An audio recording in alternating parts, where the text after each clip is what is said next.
My friend thinks they're better than everyone and makes sure we all know it. My friend Pam always had to have the best opinion about everything, whether or not we wanted to hear about it, and it honestly pushed me over the edge. For example, I once posted on my Instagram that I was out jogging on a treadmill and felt really happy about hitting the gym again. In the post, Pam wrote out words of encouragement, but in my inbox, she sent me a message saying that I should be out jogging at the park instead because nature and fresh air is so much better. She added that I was wasting so much non-renewable energy using a treadmill, and how this month, she started switching to candles instead. I explained that the gym was literally on the same street as me compared to the park that was 30 minutes away by car. She replied by sending me an affiliate link to the candles she uses at home, as if I would follow in her footsteps after she low-key dissed me. Another time, my friends and I went out to have KBBQ for our friend Haley's birthday. While we were ordering all the pork and beef we wanted to try, Pam announced that she was starting a new vegan diet. She asked us to respect her choices and not to make a comment about it. It was totally fine with us. But the part that bothered me the most was how every time we dropped meat on the grill, she would spit out fun facts about baby animals, as if trying to shame us for our food choices. While we were eating, she continued talking about how healthy she feels now that she doesn't eat any meat. She turned to the birthday girl and said that it would be fun if they become vegans together. Haley, who was clearly tired of the topic, groaned and said, "Girl, did we ask?" I nearly spit out my food from surprise, but we all somehow held it together. Pam apologized and continued eating her lettuce in silence, making us feel guilty for calling her out. My friend later apologized to Pam for being rude, explaining that there was a time and place for conversations like that. All of that was still okay, but the part that really pushed me was how she treated me after I got a new dog. Basically, back in January, my boyfriend and I decided to get a puppy together, since he was now working from home and could care for the puppy properly. I was super excited because we were getting a Bichon Frise,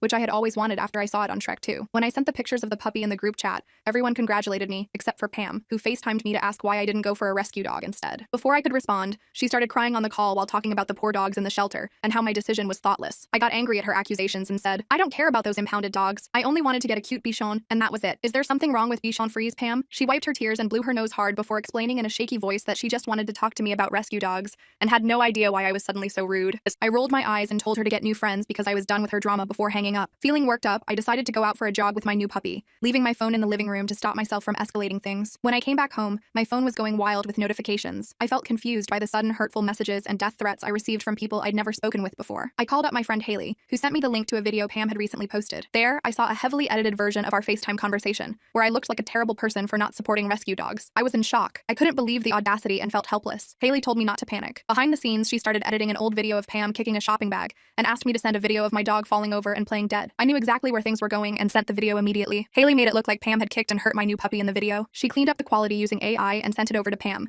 saying that if she didn't stop all the foolishness, she would upload this on her own account. And seeing as Haley had millions of followers, it wasn't going to go well for Pam. She quickly apologized, saying it was an honest mistake, and took everything down. Haley later still posted the video on a few spare accounts to make it circulate, and Pam had to spend hours and days blocking and reporting each account and video. Pam showed up to my house, apologizing and asking to see my dog, but I was through with her games and made her stand at the front door for hours until she finally left in actual tears.